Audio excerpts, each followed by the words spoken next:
Guys, it's no use putting it off. The best time for an underwear refresh is now. Tommy John underwear is designed for a perfect fit that stays put all day. There's zero chafe thanks to 4 times more stretch than competing brands. And their innovative horizontal quick draw fly is a game changer. With over 30 million pairs sold, there are thousands of men out there more comfortable than you. Don't settle for less. Go to TommyJohn.com today for 25% off your first order with code COMFORT. That's TommyJohn.com, code COMFORT. Tommy John.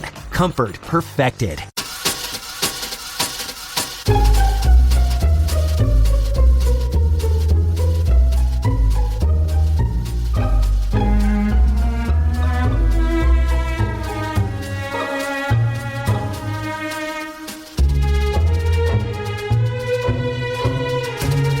Welcome to the Going to Killing City podcast, a historical look at murder in Kansas City.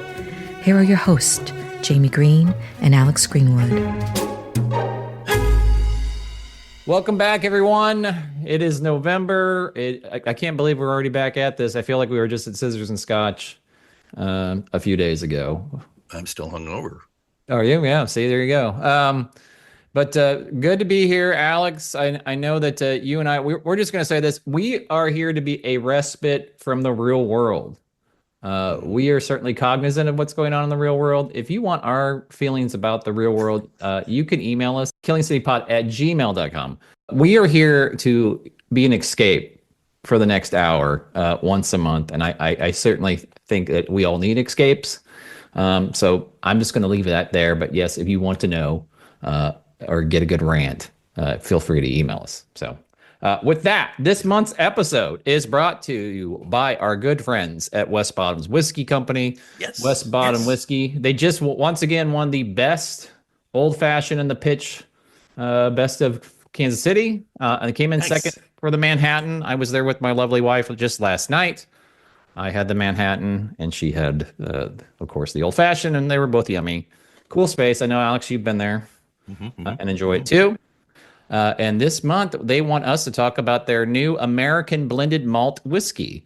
This truly unique blend is a very special combination of their peated distiller's cut and a 4-year-old selected single malt whiskey.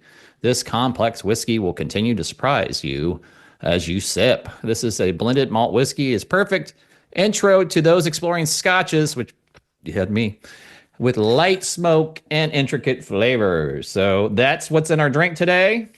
If you don't remember, Alex did get to me after the podcast was taped, and the hint was explosive emergency. Again, the hint, explosive emergency. So I, being a complete and total history nerd, such a history nerd, you do not want to play Trivial Pursuit with me. Because if it lands on the orange section, or is it the yellow? It's the yellow section. The yellow section, I will get it right, and you'll be annoyed. You're correct, sir. You are correct. So today's drink is called Remember the Maine, first described by spirits writer Charles H. Baker in his 1939 classic, The Gentleman's Companion, or Around the World with a Jigger, Beaker, and Flask. It sounds like you could have written this book. This drink is part Sazerac, part Manhattan, and part grandiose backstory. So the Maine obviously was a U.S. naval ship in 1898, was in the harbor in Havana. It exploded. There is still a lot of controversy in what caused that explosion. A lot of Americans lost their lives, sadly, and we are taping this right around Veterans Day. So to honor them, but this is drink. So we made it a little bit different because, of course, we're going to use our local whiskey and our good sponsor. So this is 1- absinthe, which I've never made a drink with absinthe. You'd be so proud of me. No. What? No.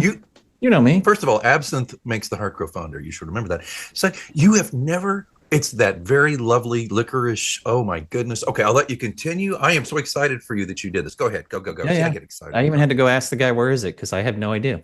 Because I've never actually looked for it before. So yes, 1- absinthe, 2 ounces of American blended malt whiskey. Boom. Right? 3/4 ounces sweet vermouth, 2 teaspoons of cherry hearing, which is a cherry liqueur. I found that one on my own. And then to garnish it, branded cherry. So it's yummy. You take a cocktail glass, add a dash of that absinthe, roll it around to coat and discard the excess. Add remaining ingredients to a mixing glass, add ice, and stir well, which I did. Strain into a prepared glass, garnish with a branded cherry. And yes, it kind of gave me a little bit of a Manhattan vibe. It is strong. Do not gulp it. No, no, and just please take heed to the absinthe. You are coating the glass with it. And yes, it seems like a sin to dump out any excess, but if you're really that parsimonious, and open the bottle and dump it back in the bottle, because if you have a significant amount of absinthe, it will totally overpower even the best whiskey, which is what we have here with West Bottoms. But do that. And cherries, by the way, I just have a little aside on cherries. By the way, Luxardo is what you recommend, right? And I agree with you. Yeah. I implore you, if you are making cocktails that call for a cherry, do not get those things that look like Rudolph the Red-Nosed Reindeer's nose, those little red maraschinos. Those are horrendously too sweet. They're stunt cherries, I call them.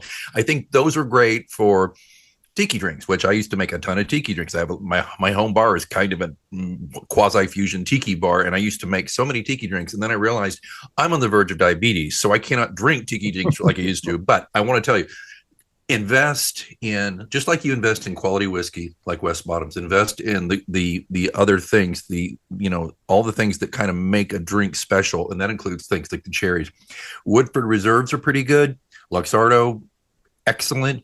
But again, what was that email address? It's killingcitypod@gmail.com. If you have questions about your home bar setup or about all the things to make, all the fixings, because we're getting ready to get in the holidays here, just put in the subject line cocktail question, and I will, if I don't know the answer, I will actually be your Google. I will figure it out for you. So that's just a little added value right here from your friends at Going to Killing City. I wanted to add something else, Mr. History Guy. Yep. What's also interesting is that there's strong evidence that the Maine was not attacked by Spain. This was to gin up a war. And of course, we know it was William Randolph Hearst and his, quote, yellow journalism, unquote, that basically he said, I'll print the legend, or he had a very famous saying around Remember the Maine and all this stuff. I'll get you or something. Yeah. So just remember that when you're thinking about how great the American news media is these days, and how they really do serve the public so wait a minute. Sorry, help me off my soapbox, please. And we'll tie this together because we're, of course, on your bingo cards, one of them is a Deadwood reference. And of course, if you watch Deadwood and love the show like we do, William Randolph Hearst, his father, George Hearst, is the villain in Deadwood. So, I mean, they play it a little fast and loose. He probably wasn't quite as evil as the guy at Deadwood, but he probably made up for it in other ways. Yeah, that's fun. And Gerald McRaney knocked it out of the park. And, that's one of those things when he first appeared, because, of course, I'm thinking Major Dad, which I, of course, called Major Bad, and Simon and Simon, which is another show that if we had more than 3 channels, we never would have watched it. I know, but you know what? That theme song, dude, if you ever play that theme song at one of your gigs, I will get up and dance like an idiot. Right. I promise you I will. I have to look it up, so yeah, that's a good point. Yes, we will. I'm going to bite my tongue for the first time on this podcast. I will say one of the things we should do, because I think, and we need nothing more to do in our lives. So, but at some point it'd be kind of fun to do a very short YouTube and give both people a tour of both of our bars, because as you said, yours is a tiki theme. And of course, mine is music themed. Just to let people know these rooms that we're in while we're talking, and make it like 2 minutes long, and but it'd be kind of fun, kind of like a Cribs, MTV Cribs for us Gen Xers. We need to do that. And how about this? Why don't we do this? But I always decorate my bar for Christmas. I did. You know what I have next to my bar at Christmas. You remember? I've got the music themed Christmas tree with David Lee Roth jumping off the drum riser as my tree topper. Topper, right? Yeah. Oh my gosh, yours is it's St. Dave of Pasadena. Let's do that. Why don't that's gonna be a YouTube we'll do. And there is something else that we should talk about. Where we should update everybody about the walking tour. Yeah, we got to do that, but we haven't figured it out yet. But to be clear, actually, we basically got partnerships being set up and everybody's excited about it, but it's the one thing we don't have is the one thing you can't get more of, which is time. Yeah. And that's the situation we're in, and it's just a lot. We have to make a video for every stop. Making a video that doesn't look like crap takes time and effort, and I got through one, and it took me for, I don't know, 2 weeks. I was like, this is gonna take forever, so it's on hold. We'll figure it out. Yeah, but that's okay. But I think one thing we're thinking about, and I haven't really spoken to my brother here about this, my evil twin about this, but if nobody's doing a whole lot on the holiday season, like in between Christmas and New Year's, I used to do a live show called Tuesdays with Tiki Ted, and it was done during COVID, where I would try to entertain people because everybody's stuck in their house, and people were actually bored with Netflix by then. They'd seen everything they wanted to see, so I thought, well, I'll just do this. And we would never get more than 20 people to tune in, but then it lived on, and after that, and YouTube and stuff like that, Facebook. But anyway, we'd do a live show where we would do a couple of recipes, do a little story about how cocktails work. Kind of probably part of the reason why Jamie asked me to be part of this show where we have the killer cocktails. But my point is that, Jamie, maybe we ought to think about doing maybe a live from our places, because we can do that on Riverside, which I use for podcasting. We can do a live stream through that, which would make it so simple, and we could just have a little holiday show and make a drink. Maybe you could strum the guitar. We could tell some stories. Think it over. I'm putting him on the spot doing it right now. That's fine. You all. I can do David Bowie. Can you do Bing Crosby? Oh sure. Sure. Yeah, badly. But I can on can it be? Bum, bum, bum, bum. By the way, does Bing not look so uncomfortable doing that? Oh, Bing fired his agent. Hated him. He fired his agent the second. He's like, who's the dick that got me into this stupid thing? Fire that guy. Bing was not supposed to be known to be a good guy. No, he was not. And it's like Kiss being on that Paul Lynde variety show for Halloween. I mean, they're like, what the hell? What is this? Right. Anyway. Well, we will get back to you. That could be as well. We'll get back to you music about that. pairings. Bad music pairings, and we could have drinks to go with it. But here's the deal. I'm just saying, is like, guess what I have coming up, my brother? I have almost 2 weeks off in December. Good for you. I'm going to sleep, and then after I sleep for about 3 days, I'm going to be ready to do some stuff. So just saying. My job is, well, we'll see after January, but usually in normal times, my job is super busy except for December. And it just drops off the cliff. And I love that it drops off the cliff, because that means I get to hang out with my kids and my family and do Christmas stuff and watch movies and, do all that kind of stuff that I love. So I'm a cynic, but I love Christmas. So there you go. That's the thing. You're a bit of a softie about Christmas, but so remember the Maine, enjoy that drink. And that leads us right into a similar thing for this week or for this month. You want me to tear into that? In, man. Let's do it. Okay, I'm going to take you back literally 35 years ago, almost to the day you're listening to this podcast here in November of 2024, about 3 a.m., November 29th, 1988, two security guards at a highway construction site along U.S. Highway 71 near 87th Street in Kansas City spotted a pickup truck in flames. Just 500 yards away, another fire had ignited next to a trailer. The guards, fearing the trailer housed explosives, immediately called 911. Station 41 in Kansas City received the dispatch, and within 90 seconds, Captain James Kilventon and firefighters Robert McCarnan and Michael Oldham were en route in Pumper 41. Kilventon's wife, Cecilia, heard the call over her police scanner at work, unaware it would change her life forever. As Pumper 41 pulled up, the guards flagged them down and shared their suspicion that both fires had been set intentionally.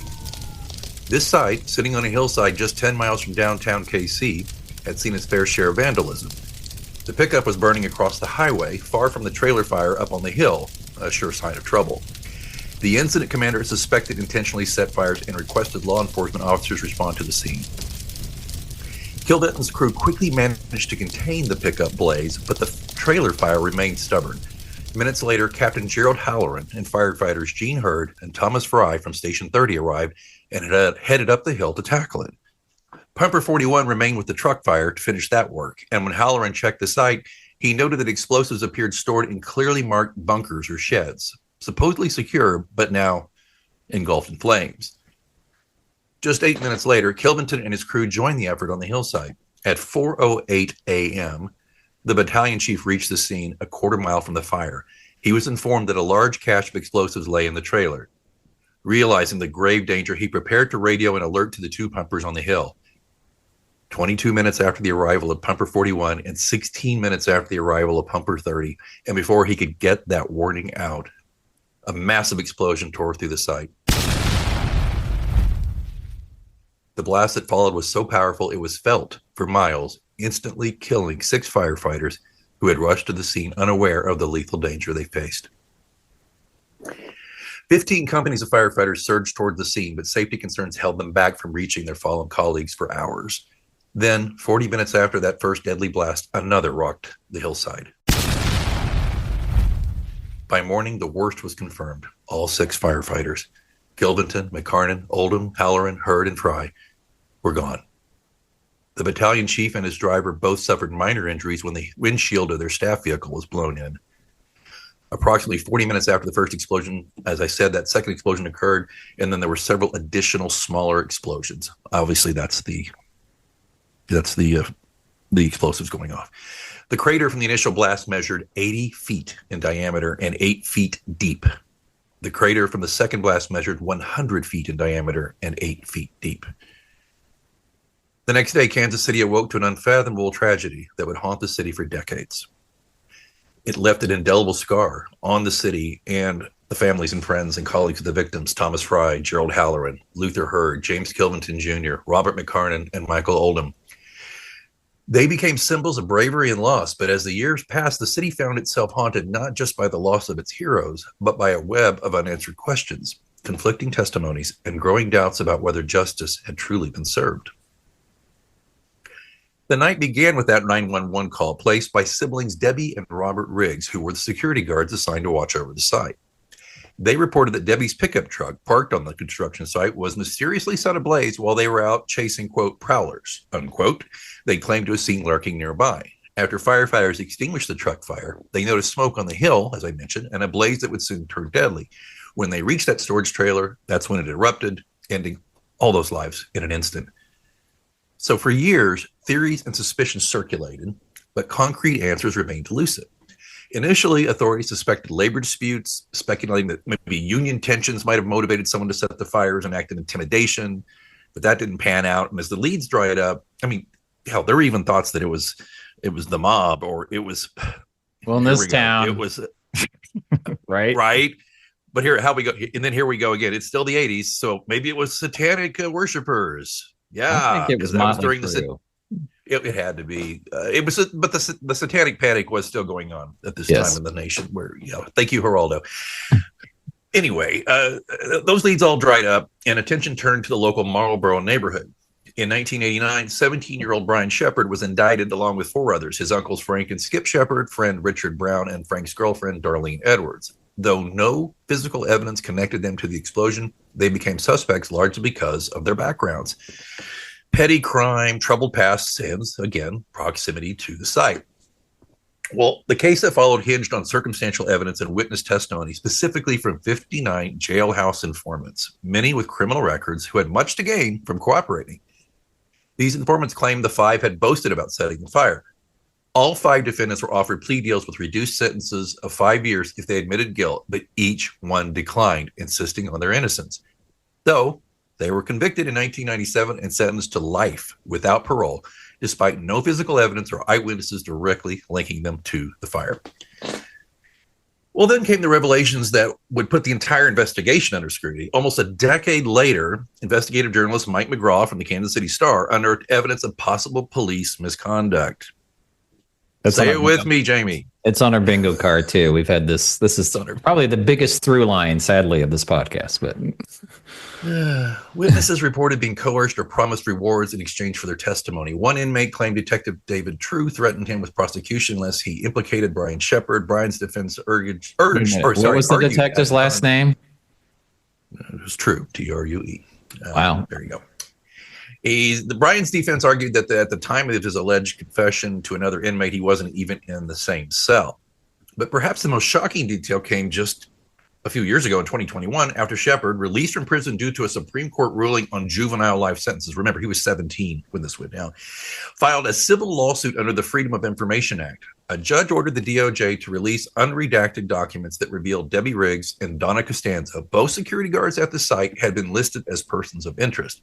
Suspicion now loomed over the Riggs siblings, who were the only confirmed witnesses on site that night. Their stories were riddled with inconsistencies. They claimed to have left the site to chase prowlers, leaving the truck unattended for only a few minutes. But an eyewitness, Gloria Nolan, reported seeing the guards' cars still on site as the truck burned. Furthermore, debris and items inside Debbie's truck remained strangely intact despite the fire's intensity. The fire was melting the steel of the truck, but she had left a purse and a gun in there, and they were just singed. And the purse was like made of vinyl.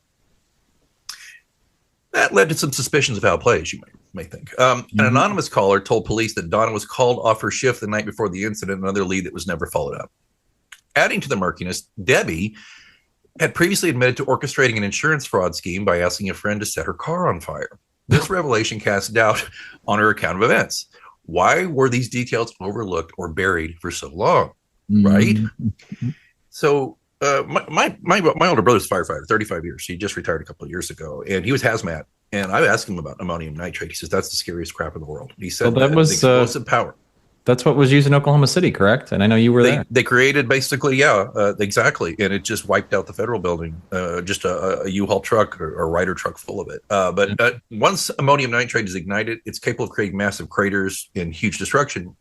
But investigators later discovered Debbie's belongings, as I said, in this cab of her pickup truck, almost in touch, which is virtually impossible if the fire had been as intense as reported. And the photos of her truck, clearly, I mean, it's, So evidence photos reveal a partial boot print near the truck, later linked to Robert Riggs, but it was never explained why he had returned to the vehicle after it had been set ablaze. Over the years, doubts about the convictions in the 1988 explosion case grew louder. Polygraph tests taken by the Riggs siblings, however, Robert and Debbie, came under scrutiny. Robert, a former polygraph examiner, had the expertise to potentially manipulate his test results. And after the explosion, he allegedly took a firearm from the crime scene, which violated protocol, which people are saying in my research is a puzzling move for someone with law enforcement training. And by the way, I am just repeating research, and I will put links in the show notes for all this stuff. I'm not even making suppositions. I'm reporting what other people have said here. I mean, I don't even have to. There's just so many questions here. So by 2008, investigative articles, documentaries, and a public outcry led the DOJ to re-examine the case. So in 2011, a heavily redacted DOJ report hinted at evidence pointing to two new suspects, Riggs and Costanza, yet maintained the convictions of the original five. In 2021, the redacted names were finally revealed as the Riggs siblings, but the DOJ stated these two should be considered in addition to, not instead of, the original defendants. Back to Brian Shepard. He was the youngest person incarcerated for this. He spent over 2 decades in prison, and since then, he has fought for what he believes to be justice for his co-defendants who remain incarcerated. And his release was not an exoneration, and he knows his name will always carry that. So after his release in 2017 in that FOIA lawsuit, it led to with questions of federal misconduct, he was awarded $344,000 in legal fees. For 20 years in prison. Yeah, but it was for legal fees, not for his time in prison. Remember, he's not exonerated, but they just, on a technicality of, they didn't really play by Marquis and Queensberry rules here, so we're going to give you some money. Brian's journey highlights the hardship faced by the original five, alongside Brian and his uncles, Frank Shepard and Earl Skip Shepard, as well as Darlene Edwards and Richard Brown, all from that same Marlboro neighborhood. Well, Skip died in prison in 2009, while the others remain incarcerated to this day, despite lingering questions about their alleged roles. Meanwhile, this is the worst part, to me, is the families of the firefighters don't have closure, really. Some hold on to the official story, while others, like sister of firefighter Michael Oldham, believe the case was mishandled, but she is on record as worrying that reopening it will only bring more pain and no answers. As I mentioned, there's a lot of links in the show notes about this, and I'm warning you now, you will go down this rabbit hole, and there is so much video, there is so much to read, it's haunting. The explosion photos, the crime scene photos are horrific. It's just terrible. And the tragedy of November 29th, 1988, 35 years ago, is just that it left, those craters, right? But it also left these figurative scars on Kansas City. It's not just the story of the lives lost, but what makes it worse, I think, is that there's potentially an injustice going on here. And, the families of these fallen firefighters deserve accountability. And if Brian Shepard, his co-defendants, honestly didn't do this, they deserve vindication. And we all, as a city, we yearn for answers. And I hope that we can honor these fallen people by making sure that justice is served. And it's painful to get there. And the arc of justice, as we know, just fill in the blank on that with Martin Luther King Jr., what he said about that. But it does have to come. But I think the thing to remember most right now is this. Gone but not forgotten. Rest in peace from Pumper 30, Gerald C. Halloran, who died at age 57. Dude. Yeah, that's us, man. Yeah. That's us. Luther Eugene Hurd, age 31. Thomas Fry, age 41. Pumper 41, James H. Kilmanton Jr., age 54. Michael R. Oldham, age 32. Robert D. McCarnan, age 42. As I mentioned, I have a brother who was in the fire service for 35 years, and it was always in the back of your mind, he might not come back one day. Yeah. And these folks didn't, and they deserve to be remembered, and I think they also deserve that justice be served. Yeah, that's a lot to unpack. The first thing I want to say is, and I certainly I love Band of Brothers and stuff. But this idea that the greatest generation, I feel like every generation has their things that they are pulled to, and every generation has people that will run to danger as opposed to run away, and those people are heroes. Anybody who will put their life on the line, whether it's in the military or a police officer or a firefighter, obviously 9/11 being the most huge implication of that. People do the right thing and stuff. And I will, if you don't know, if you don't go to Midtown, there is a memorial on 31st Street and between Southwest Trafficway and Broadway, right over the park. You probably maybe you've driven by it. You should stop. It's a nice memorial. I moved here in 94. This was, 6 years, but it was still so fresh. It was covered in the news a lot. My wife, obviously being a native from here, she was in high school at the time when this happened, and I know she felt it in Prairie Village. Like you said, the explosion was unbelievable. Ammonium nitrate is terrible. So definitely. And I think the other thing is, it's really easy to get caught up in the emotion of the moment because you're furious and you're sad, all the stages of grief when something terrible like this happens. But we have to be really careful as a society not to go instantly to mob rule and just we should be looking for justice as much as we can and not being vindictive about it because it doesn't serve anybody to put the wrong person in jail. It does not bring closure to the family. It obviously ruins innocent people's lives. So you got to get it right, man. Yeah. Really, everything you have to do, you have to try really hard to get it right. So I will leave it at that. So, well, I want to echo your comments about that. I was a mile away when the federal building was destroyed in Oklahoma City with ammonium nitrate, and it's the entire building shook. And I was in a massive office building at the University of Oklahoma Health Sciences Center. I mean, this thing was not some, cardboard box I was in. It was in a very sturdy building that's designed to, handle tornadoes, and the whole building just shook like crazy. And so take it to the bank when you hear that the people felt it, because they did. And it's terrifying because you just like, what could possibly have done that? And beautifully said. I can't even top what you just said though about all of those things. And I wanted to be balanced when I told this story, that the main thing I want to remember is these folks who, like you said, they're it's like Mr. Rogers said, think about the helpers. They're the ones who run in when everybody else is running out. That's my brother. That's his colleagues. My brother was first on the scene, his truck, when the federal building in Oklahoma City was destroyed. I mean, there's just no thought about their own safety. That switches off. It's like, we got to get these people out of here. And I mean, I know tons of harrowing stories about his career. I won't go into it. They're not my stories to tell. Right. But I will tell you this, that you cannot thank these folks enough. And if these folks who were arrested did not do it, if they were scapegoated into this just in the interest of getting closure, and hey, they weren't great people anyway, right? They had petty crimes and all this in their past. Let's just use them, which is done. We've seen this happen everywhere, not just Kansas City. We've seen this done everywhere throughout history. This happens so often. It's just easier to sweep certain people under the rug. They have no agency, no power. What they do have is bad luck in proximity and maybe some bad events in their past. And then all of a sudden, well, there you go. That's the ones they did, of course, Yeah. So I'm with you on that. And I just felt like when it was my turn, I was thinking, man, here we are. It's 35 years, dude. This month, right now, this happened. And maybe it's just time to remind folks that there are still unanswered questions. Absolutely. And it's a good episode. Obviously, I always try to read the room and the tenor of the episode. I mean, there's sometimes that we can be silly and funny. Right. There's nothing silly or funny about this. It's horrific. And it's the month of Veterans Day. And I actually have, because my office isn't that clean, I actually blurred behind me, but behind me I have the flag of my grandfather who served in the First World War, who was in St. Miel and had to go over the top, which I can't even, pouring rain apparently 4 a.m. Only thing he would tell my mother about the First World War was that the rats were the size of cats. And the reason why those rats were the size of cats is because they were eating human remains.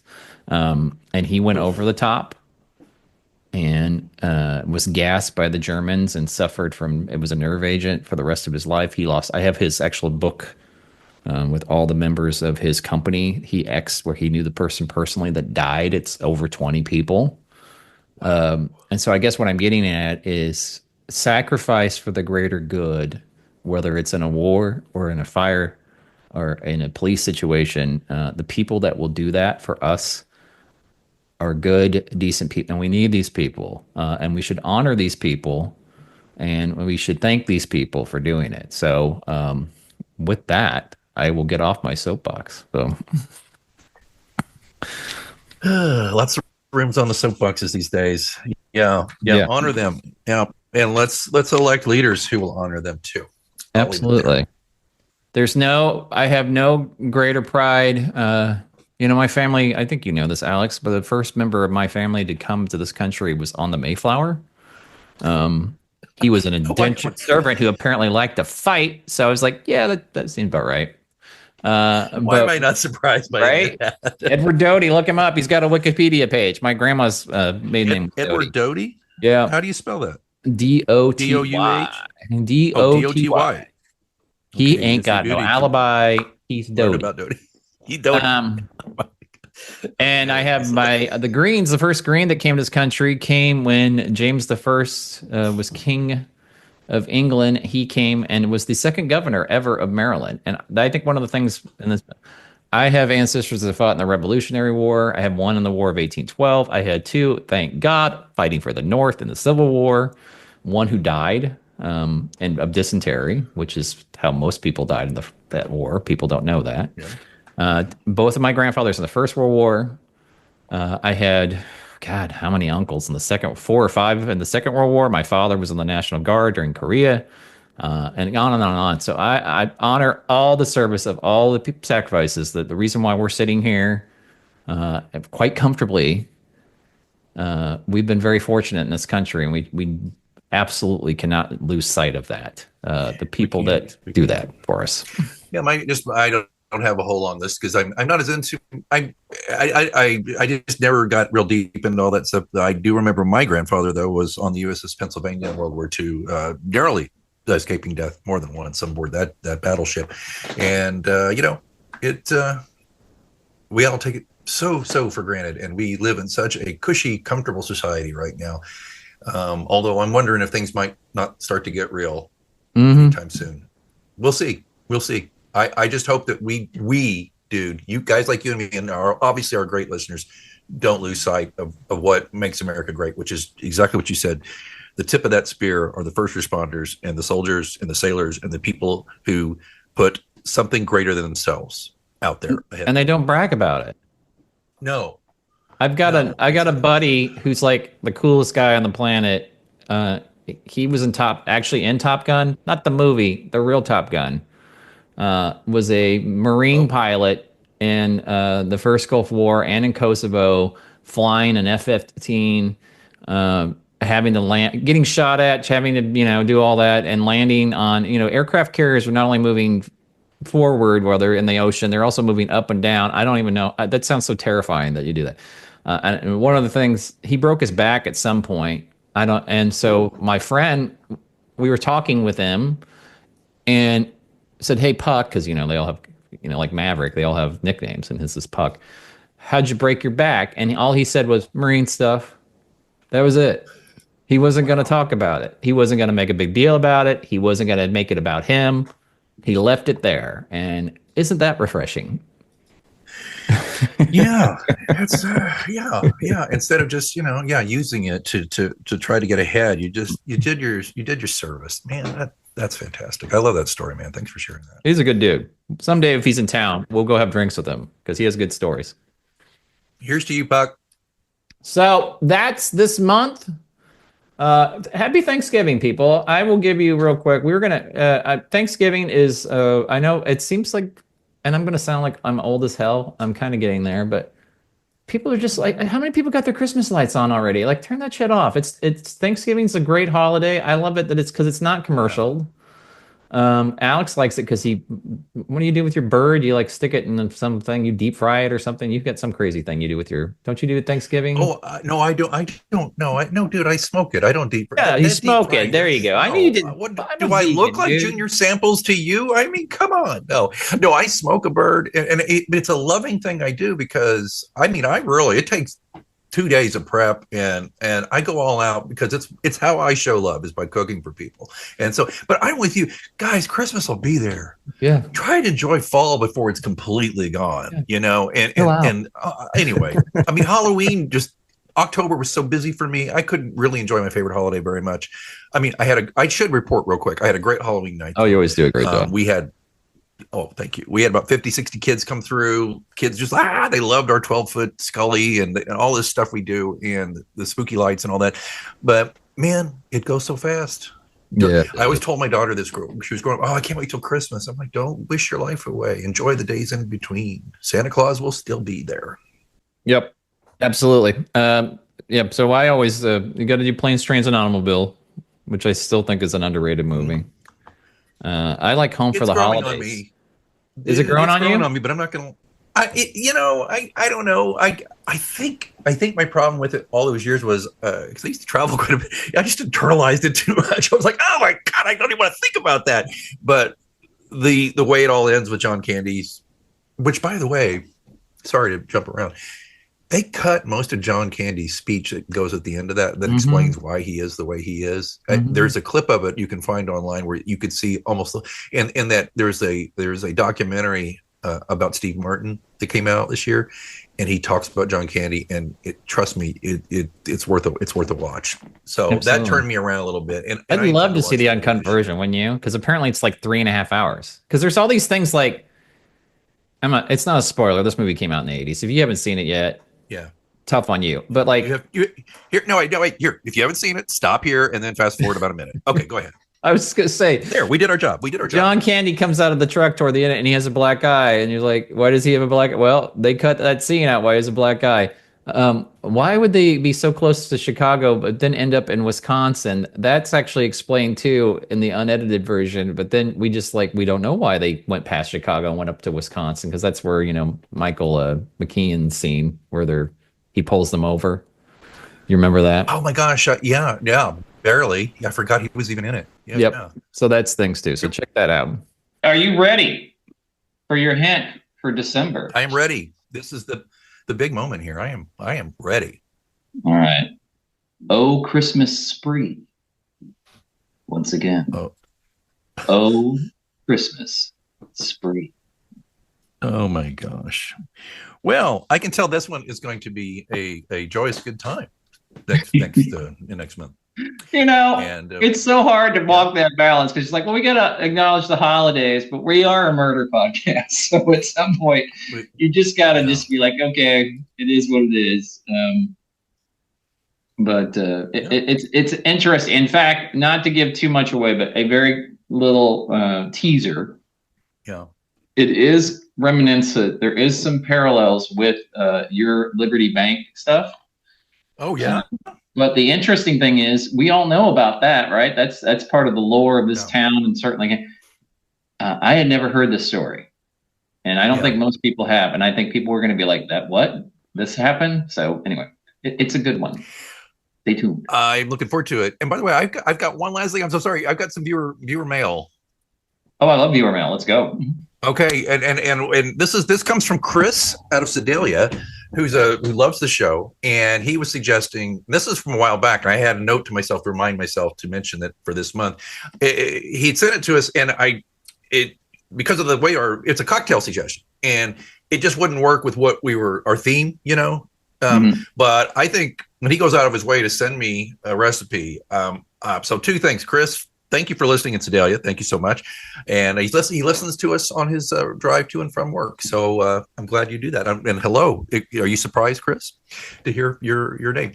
The drink he suggested, I'm going to put it in the show notes as an additional drink for Thanksgiving. It actually, you know what? Because you get a couple of days off for Thanksgiving. So you can Remember the Maine one day, and you can do this drink, which is called the smoked turkey.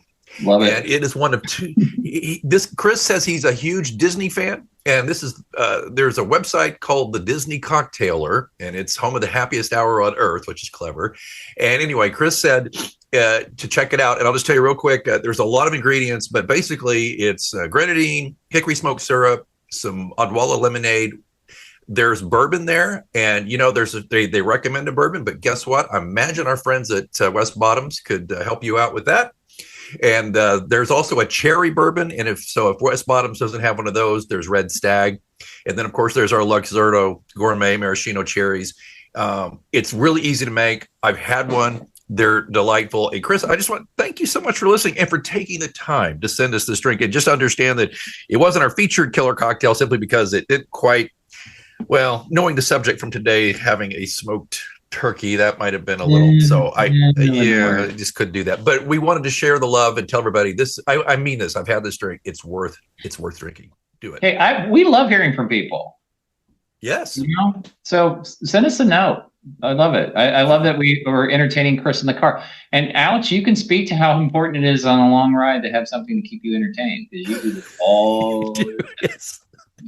Yeah, I've been threatening to just start recording my podcast in the car, and I thought, well, the sound quality may suffer, but at least I'll be multitasking in a better way. But I don't know. We'll see about that. But yeah, thank you again, Chris. Thank you all your listeners. Remember, killingcitypod@gmail.com. Just send us a note if you have a lot of people are like, well, I don't have any mystery suggestions, but you may have a drink suggestion, and we're always take a drink suggestion. You know what I kind of want to do is like eventually, if we get enough of these, is to build up a little library. And then every time you and I trade off on and pick a cocktail, we can say, here, go to this Google Doc. This is listener suggested. If it fits what you want to do, pull that out, and then we'll give credit to the listener. But right now, we've only got one of those in the bank. So it's the smoked turkey. So if you've got your killer cocktail suggestion, do send them our way. And with it being Thanksgiving and family members that maybe you're not that excited to see, make a lot of that. Yeah, make a lot of that. Although, then again, some of us aren't going to go see family this year. So no, I'm very lucky. My family and I all get along politically, so that makes it much better. My pain will be, of course, the Dallas Cowboys, because they suck. Oh, dude, I don't even like to tease you about it, because I don't understand what happened. I don't get it. It's just, well, I know you're going to tell me it's one word, it's one name. Go ahead, say it. It rhymes with Airy Owns.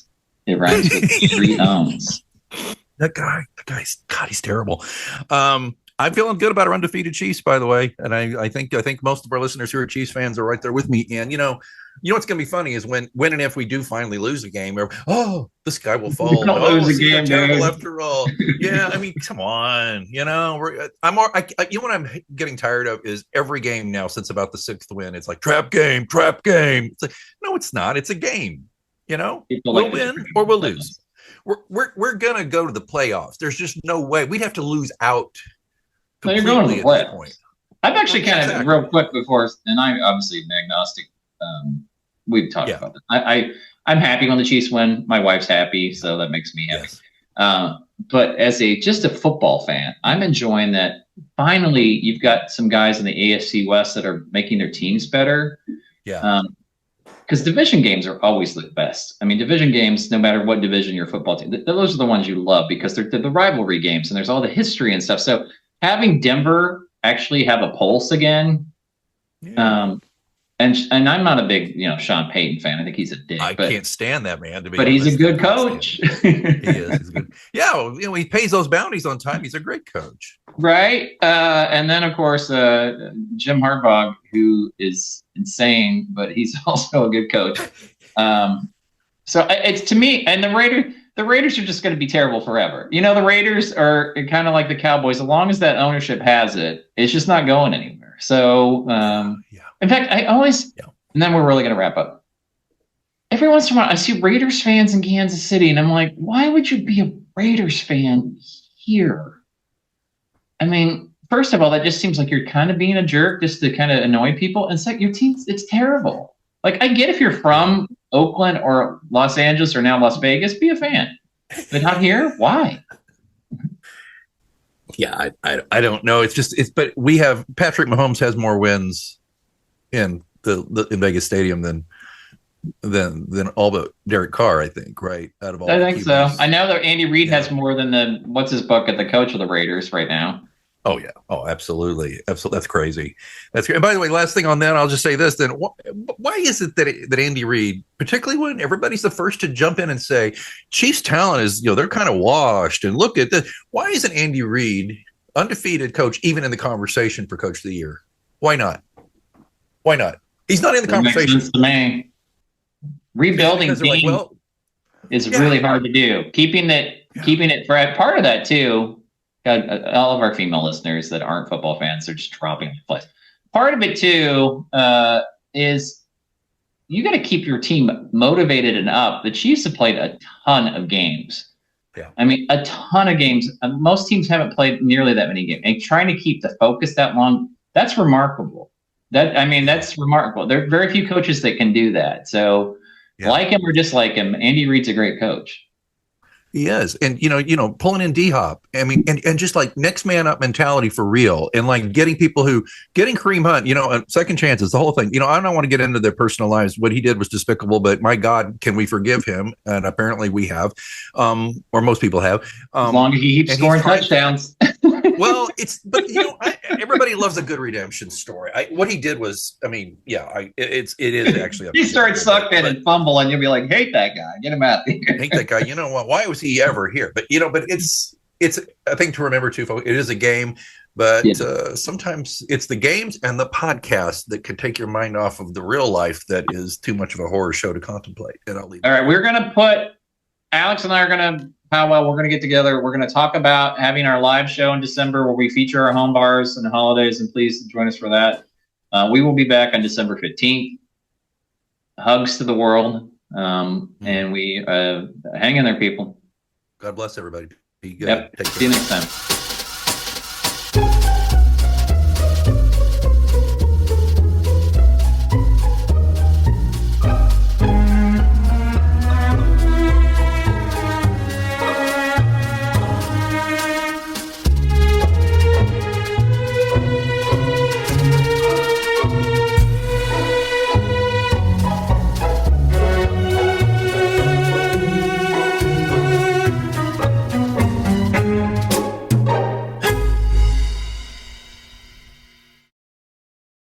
Warm up your winter with Hatfield's marinated pork tenderloins and pork loin fillets, packed with bold flavor and perfect for any family meal. Visit simplyhatfield.com for easy recipes and a store near you. Hatfield, better care, better pork.